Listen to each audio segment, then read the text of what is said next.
Let's talk some football, Josh. I'm going to put you on the spot now because I just read this. It came across Twitter. Brian Christopherson, Lincoln Journal-Star, says, Bo Pelini has said Chase Rome is back with the Husker football team. What do you think of that?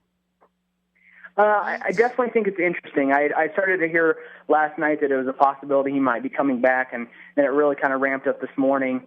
I don't, obviously I wasn't there today. I decided to skip media so I could come on with you guys. But now I feel bad, Josh. No, because they'll send out the audio. I'll hear all those conversations.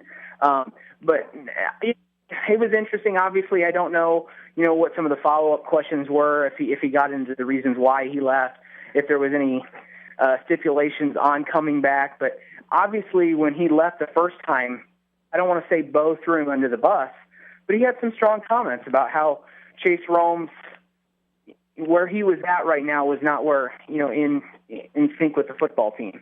And so, in a week, did he figure that out? Did he have to come back and, I guess, apologize to teammates for, leaving him? These are all questions that I'll be anxious to kind of hear, Bo break it down, if he did break it down today. And it'll be interesting to see when we kind of get some availability with Chase Rome. I would doubt that the media will be allowed to talk to him at Saturday, but maybe next week. He will definitely, I would think, take a large dose of questions from reporters at some point, and that will be a very interesting situation. Is Chase Rome good enough to deal with all this? Is Chase Rome good at? I mean, as far as is he worth the trouble? Is he worth all this to me? Worth allowing him to walk out the door and bring him back? Yeah, I mean that's the thing. I don't know this. You don't know unless he started to talk today. You don't know why he left. Did he leave for personal reasons? Was he having trouble in school? Did he have family issues? I mean, we don't know. I think everybody wants to speculate why he left, that he wasn't getting the playing time he felt after UCLA and maybe didn't play the greatest against UCLA, and I don't want to say singled out, but was told he needed to step up. I think everybody wants to speculate that, but until, I guess, that's being said, you don't know what the situation is. And so I would say if that's the reason why, no, he's not probably worth the trouble, in my opinion. But if it's a different situation where he was, having some trouble in his personal life or whatnot, well, then yeah, I think you deal with him having to come back and deal with all the things surrounding it. Yeah. Well, Josh, your personal needs fit in well with our team culture here at the Ticket, so we're gonna keep you on board. Yeah, no problem. What do you make of the Zaire Anderson injury? I know they're not loaded with depth at the linebacker position. How big of an impact is that going to have on the team?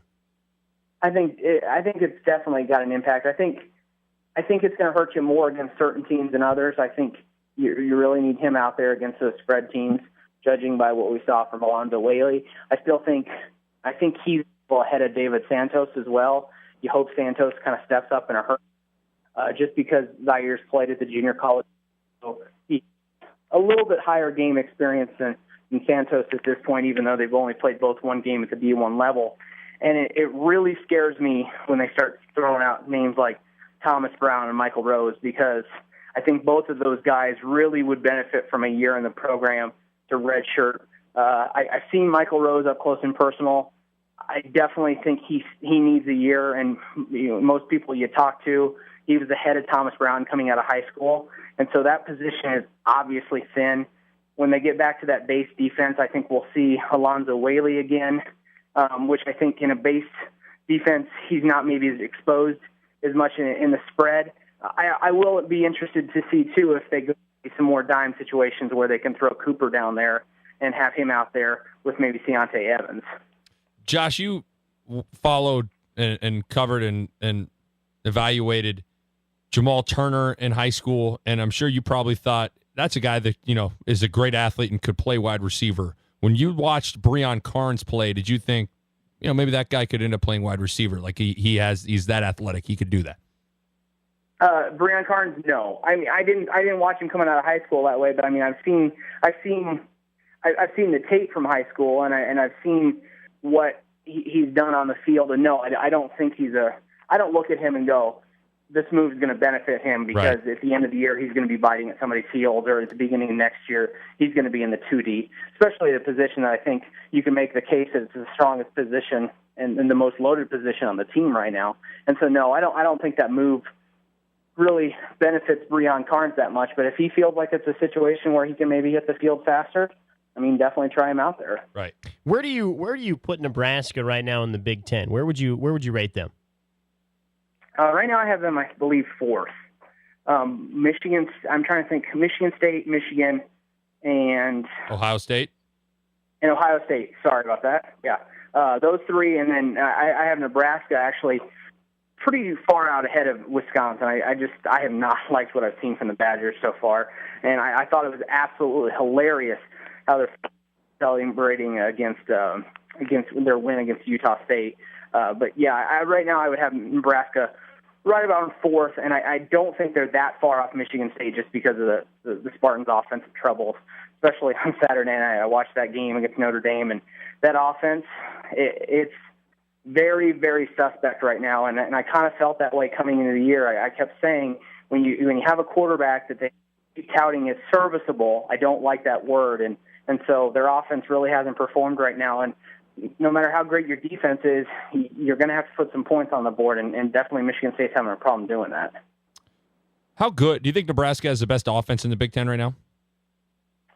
Ooh, yeah, I mean, I don't know, because Ohio State has definitely looked good on the offensive side of the football, but at the same time, I don't think really Ohio State has played anybody either. Nebraska put up points last year in non-conference, and then there was times when they hit that conference stretch, and they still had a pretty good scoring average, but there was times when they were abysmal and couldn't put points on the board. South Carolina, Michigan, Wisconsin, they had halves in those games where they could not move the football. And so I guess I'd kind of like to see them do it against somebody else.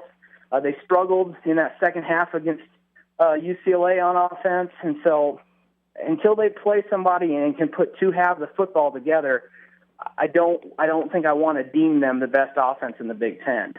Josh Harvey, Big Red Report, and FoxSports.com. Joshua, we'll see you on Saturday. Okay, great. Talk to you guys later. Hey, thanks, Josh. So there you have it. Chase Rome. Chase Rome is back. Chase Rome is back.